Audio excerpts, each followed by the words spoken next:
Thanks for the opportunity to present on behalf of my co-investigators the results of our study evaluating standard shielding versus novel enhanced radiation protection devices in the cath lab. These are my disclosures. Radiation exposure in the cath lab poses a significant occupational hazard to all members involved in these procedures.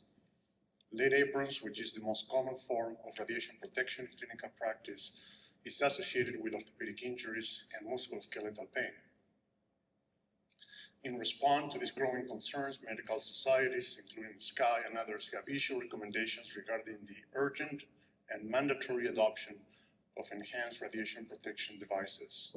In the last iteration of the interventional cardiology match, there were more than 70 positions that went unfilled, and the number one reason for that was the desire to avoid the harmful effects of radiation exposure. These are not theoretical concerns, these are real concerns.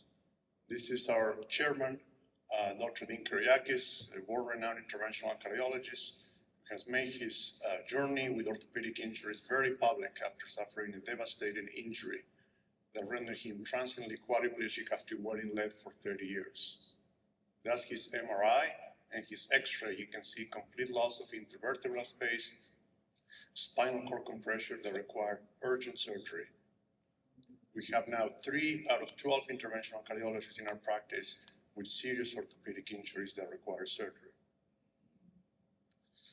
The EggNest Protect and the EggNest Complete systems utilize a series of shields and disposables around and under the table designed to reduce scatter radiation to all members of the procedural team, as shown in this picture. We had 2 main objectives in this study. The first one was to investigate radiation exposure doses to various members of the cath lab team during routine coronary angiography and PCI procedures.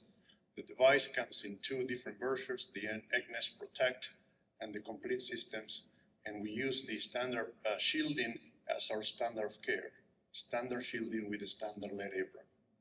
The secondary objective was to evaluate different lead apron thicknesses, the conventional 0.5, but also what we call the light lead, which is 0.125, in combination with ERPDs.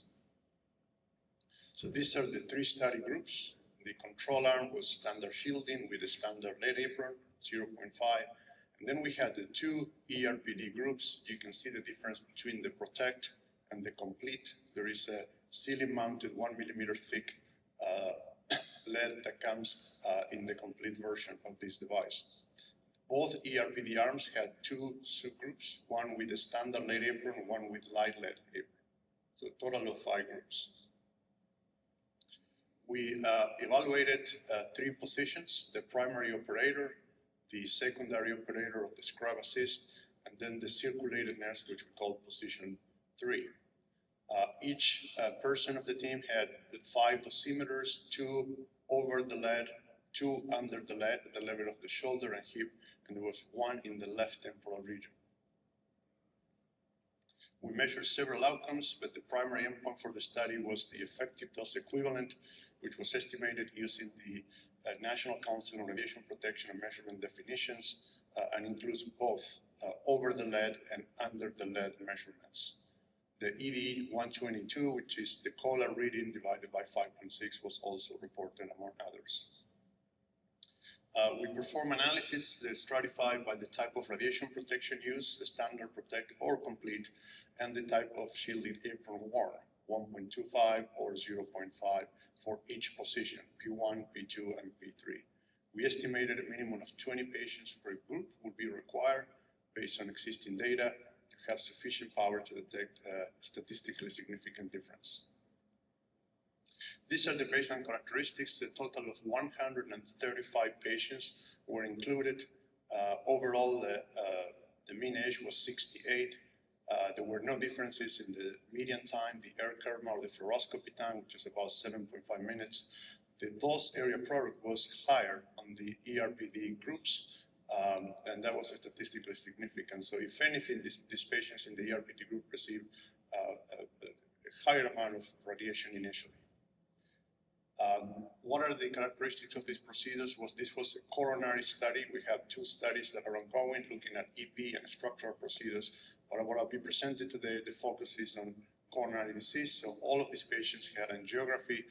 70% of the time, these were radial cases, 30% were transfemoral cases. 16% there was a bypass involved. About 1 in 4 patients had invasive FFR measurements, and 1 in 3 patients reverted to PCI. These are the results for the primary operator. Over the lead measurements were significantly lower for both ERPD systems at the level of the head, shoulder, and hip. These are all over the lead measurements. The Kohler dose was significantly lower, and when that was annualized by 300 is the average number of interventional procedures performed in the United States, these doses were significantly lower and well below the recommended annual maximum of 5,000 milligrams. The same was observed for P2. This is the second scrubber operator. As you expect, the doses were lower for the control arm, but yet for both ERPDs, the PROTECT and the COMPLETE were significantly lower when analyzed times 300. For P3, this is the position that is farther away from the table, the circulated nerves. As you would expect, standard shielding, the losses were fairly low per case, 0.09, annualized was 26. And once again, both ERPD devices yielded significant lower annual doses for this position as well. The total effective dose equivalent, this is a metric that includes both over the lead measurements and under the lead measurements, were significantly lower for both ERPDs per case basis, but also annualized. The second question was, what is the effect of these different lead apron thicknesses? So on the far right, you can see the amount of radiation exposure when you combine ERPDs with the light lead, and they were significantly lower for the primary operator in comparison to standard shielding and standard lead. For the other groups, they were either not statistically significant or about the same, and this is because the doses are extremely low to begin with. For the EggNest Complete, this is the most advanced version of the system. The combination of ERPD plus light lead yielded significantly lower doses relative to the standard of care, which is the standard shielding. And so this is the final slide. This is 6 months later after an acute injury, showing Dr. Kyriakis back in the lab wearing no lead using the EggNest Complete. And I hope that our generation doesn't have to go through this. We have now these systems installed in oral cath labs. Thank you very much for your attention. I'll open up for questions.